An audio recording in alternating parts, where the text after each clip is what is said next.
আসসালামু আলাইকুম বন্ধুরা। তো আপনারা সবাই কেমন আছেন? আশা করি সবাই ভালো আছেন। তো আমি আজকে বানাবো জিকার সবজি মাছ দিয়ে। কীভাবে বানায় দেখতে থাকুন। আর প্লিজ আমার ইউটিউবের বন্ধুরা একটু আমার সাপোর্ট করুন। একটা ভিডিও বানাইতে বহুত কষ্ট লাগে। আমি বহুত কষ্ট করে ভিডিও বানাই। আমার শরীরটা খুব একটা ভালো না। আমি বেমারি মানুষ, বেমার থাকে আমার। তো আমি বহুত কষ্ট করে ডেইলি ভিডিও দেওয়ার চেষ্টা করি। আপনারা প্লিজ আমার সাপোর্ট করবেন। তো এখন আমার সবজিটা কাটা বাছা শেষ হবো। আমি 2টা আলু কেটে দিব। এবার আমি সবজিটা এখন বহাই দিব।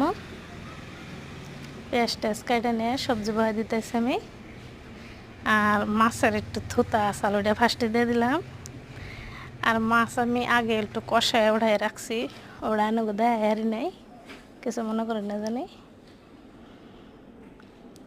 তো আমি সবজিটা বহাই দিলাম। সুন্দর করে এবার কষায় নেবো ভালোভাবে লাড়ে ছেড়ে। আপনারা এইভাবে বানায় খাবেন, বহুত ভালো লাগবো।